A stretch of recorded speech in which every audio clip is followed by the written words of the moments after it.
الساق بالساق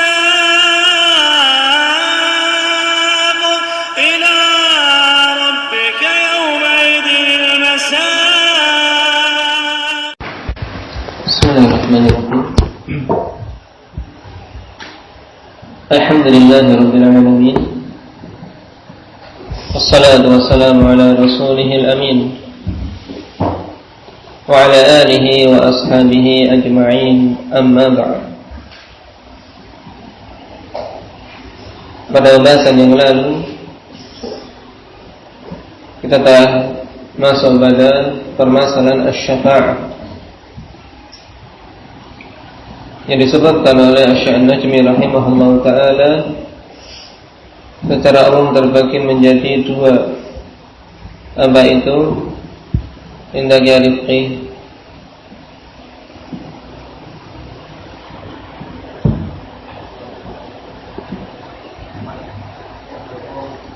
Syafaat yang sifatnya umum, syafaat yang khusus untuk Nabi kita Muhammad sallallahu alaihi wasallam. Baik. Syafaat yang khusus bagi Nabi sallallahu alaihi wasallam ada berapa? Hendak ya Palembang. Ada 3, yaitu jangan baca. Yang pertama, semua syafaat di hari kiamat.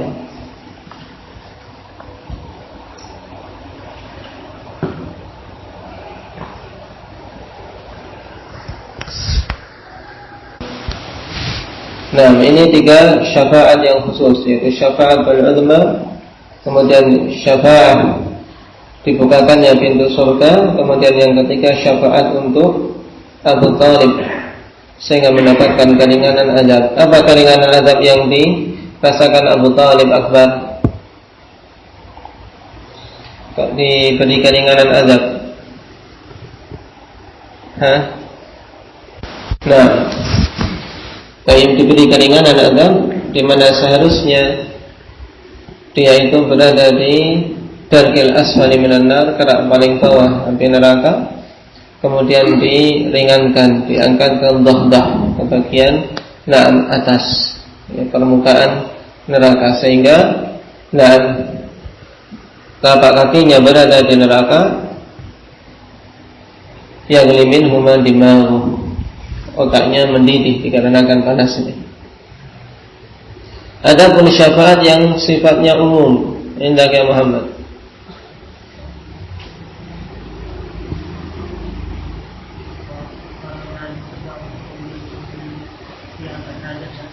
syafaat untuk diangkat derajatnya orang-orang yang ada di surga. Terus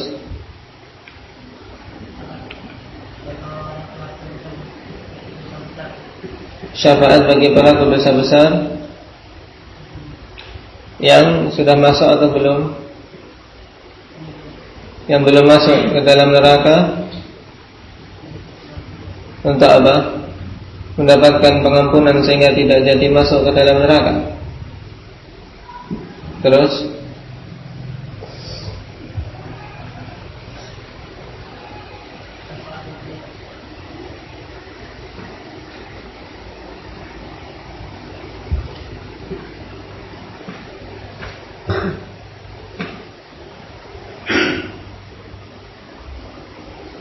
ada 2 lagi,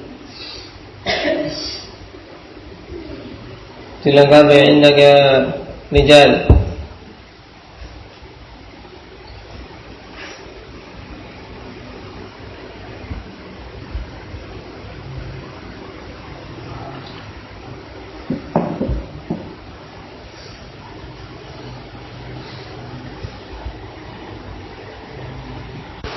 Nah, syafaat bagi yang sudah masuk ke dalam neraka sehingga dikeluarkan darinya, dan syafaat yang keempat, syafaat tadi untuk ashabil a'raf, mereka-mereka yang kebaikan dan keburukannya seimbang sehingga bisa dimasukkan ke dalam jannah dan Allah ampuni kesalahan-kesalahannya.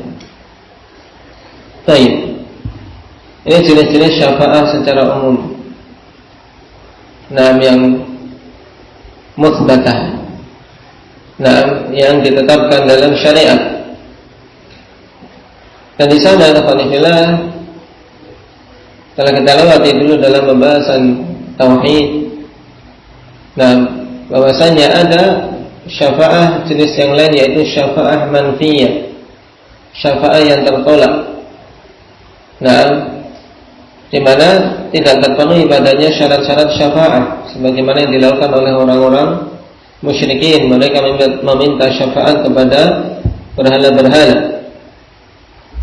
Nah, sekarang apa syarat-syarat syafaat sehingga bisa syafaat tersebut ditetapkan?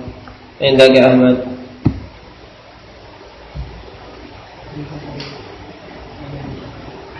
Ridha dari Allah Subhanahu wa taala untuk siapa? Untuk yang memberi syafaat.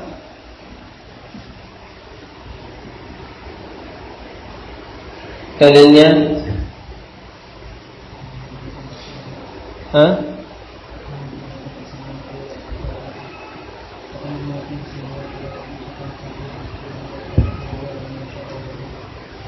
Wa kam min malakin fis samawati la tughni syafa'atuhum syai'an illa min ba'di an ya'dana Allahu liman yasha' wa yarda. Di sini ada dua penetapan syarat, yaitu izin dari Allah Subhanahu wa taala dan keridhaan Allah Subhanahu wa taala. Izin kepada pemberi syafaat dan ridha bagi apa? Yang diberi syafaat. Berarti seorang untuk mendapatkan syafaat harus dia dari kalangan ahli tauhid, karena hanya mereka-mereka yang mendapatkan keridhaan dari Allah Subhanahu wa taala. Ayat tadi penting karena terkumpul padanya dua syarat syafaat secara sekaligus. Di surat apa itu? Surat apa? Bukasya. Wa kam min malakin fis samawati la tughni syafa'atuhum syai'an. An-Najm. Nah, surat An-Najm diingat-ingat. Dalam ayat yang lain Allah Subhanahu wa taala katakan, "Man dzalladzi yashfa'u 'indahu illa bi idzni." Tidak ada yang mampu memberikan syafaat di sisinya kecuali dengan izin darinya. Jadi izin dan ridha ini yang merupakan syarat utama syafaat. Qala Imam Ahmad rahimahullah taala, "Fa biqaumin yukhrajuna minan nar ba'da mahtaraku wa saru fahma fayu'maru bihim ila nahrin ala babil jannah kama jaa fil athar kaifa syaa Allah wa kama syaa innama huwa al-imanu bihi wa tasdiqu bihi." Beriman ikhwanillah tentang adanya suatu kaum yang dikeluarkan dari neraka setelah mereka terbakar dan menjadi arang, kemudian diperintahkan agar mereka dimasukkan ke dalam sungai yang berada di pintu surga. Nah, dinamakan dengan Nahrul Hayat, sehingga mereka tumbuh seperti tumbuhnya rerumputan, biji-bijian tumbuh. Nah, mereka pun demikian sebagaimana tumbuhnya biji-bijian. Nah, sebagaimana datang dalam athar, sebagaimana yang Allah Subhanahu wa taala kehendaki. Dan kewajiban kita adalah beriman dan membenarkannya. Qala Syekh An-Najmi rahimahullahu taala, "Hadza yadullu ala anna al-mu'adzabina minal muslimin yamutuna finnar." Hal ini menunjukkan bahwasanya orang-orang yang diazab dari kalangan kaum muslimin, mereka itu dimatikan di dalam neraka. Nah, kalau kita lihat di Alhamdulillah hadis, di mana orang-orang yang tidak dimatikan di dalam neraka, yaitu alladzina hum ahluha, yaitu orang-orang memang ahli neraka yang kekal di dalam neraka. Nah, wa amma alladziina asabatuhumun nar bi dzunubihim aw bi khatayahum, adapun orang-orang yang mereka tertimpa siksa api neraka dikarenakan sebab dosa-dosa mereka, tapi mereka masih kalangan kaum muslimin, fa'amatahum imatah, kata Allah. Kata Rasul sallallahu alaihi wasallam, Allah Subhanahu wa taala matikan dia. Jadi kaum muslimin yang masuk ke dalam neraka setelah disiksa sampai dengan kadar dosanya, ikhwanifillah, dimatikan di dalam neraka. Nah, dimatikan, setelah itu kemudian menjadi arak dan dimasukkan ke dalam ke dalam sungai. Baik. Sedangkan orang-orang kafir itulah yang tidak mati. Tidak mati. Nah, karena itulah di sana ada khilaf panjang disebutkan oleh para ulama tentang fana'un nar, tentang tidak kekalnya neraka. Dan yang rajih dalam masalah ini yang dimaksud adalah narul muwahhidin, neraka yang dihuni oleh ahli tauhid, maka ini tidak kekal.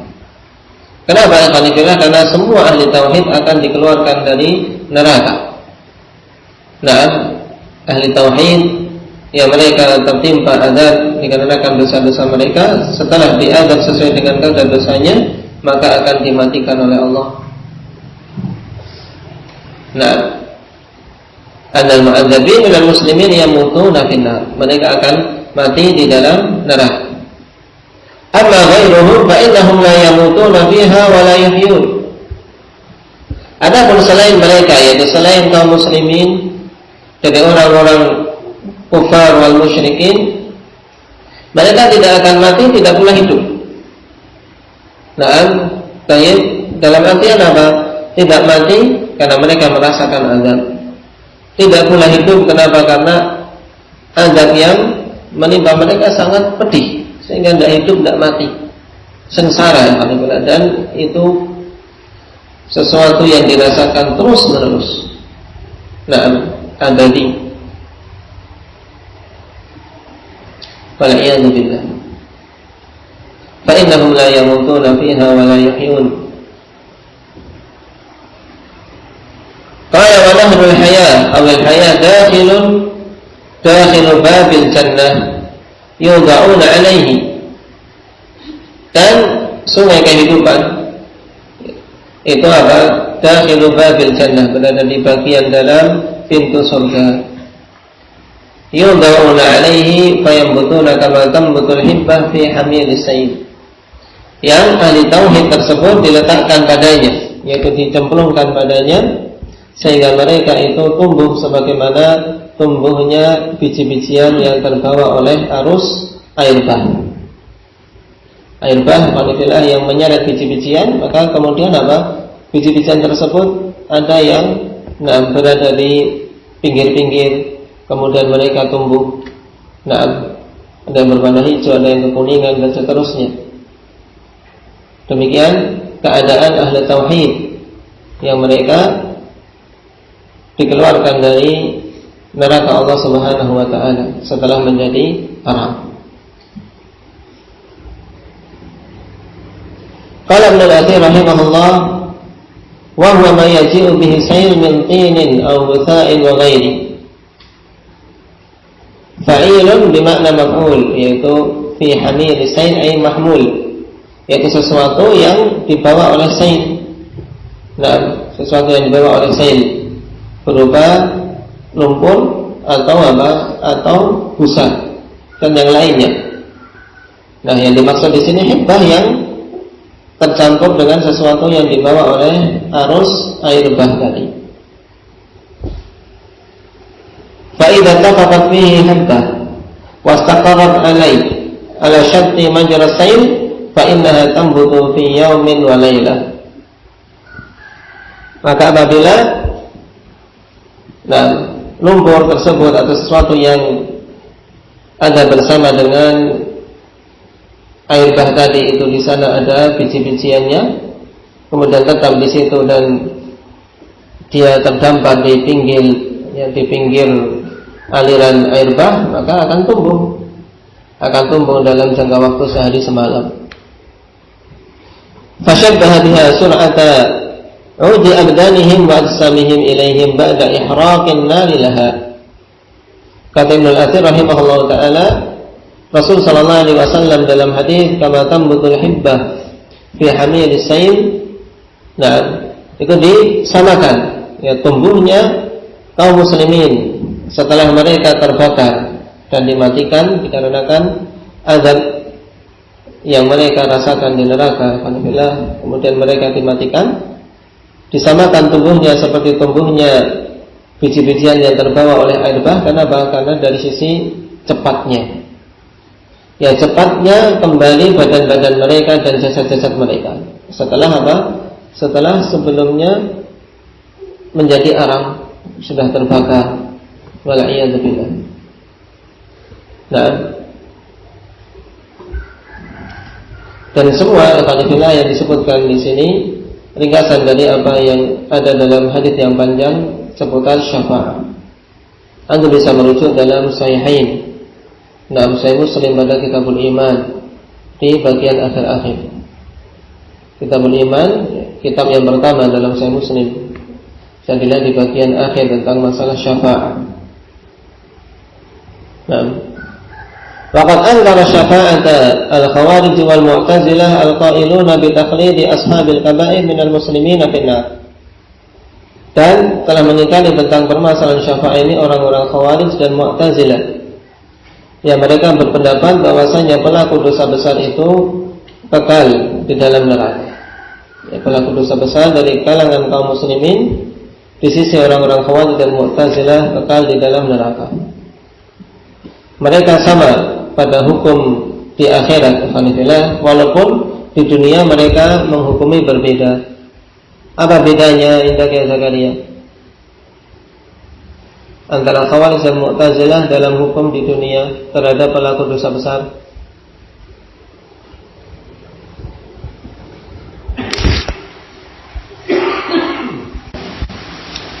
Baik, orang Khawarij menghukumi pelaku dosa besar kafir di dunia dan di akhirat kekal di dalam neraka.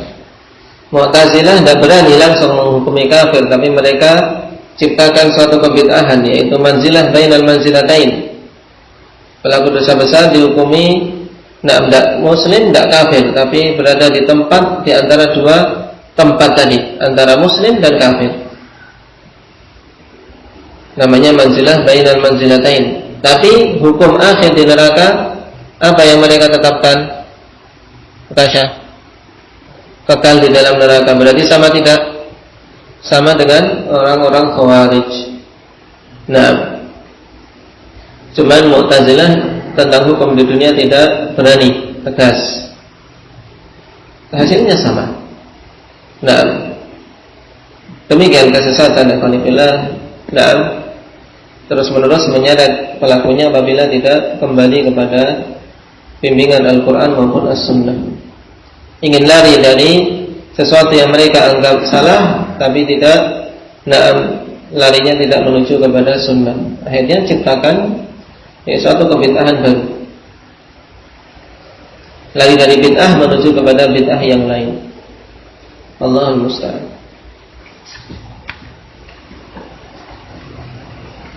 Barakallahu fiikum, naktafi bihadza, subhanakallah. Pembahasan syafaat dulu telah kita bahas juga dalam Ha'iyah. Kalau di sana dalil lebih banyak disebutkan, antum merujuk di sana. Subhanakallah wa bihamdihi.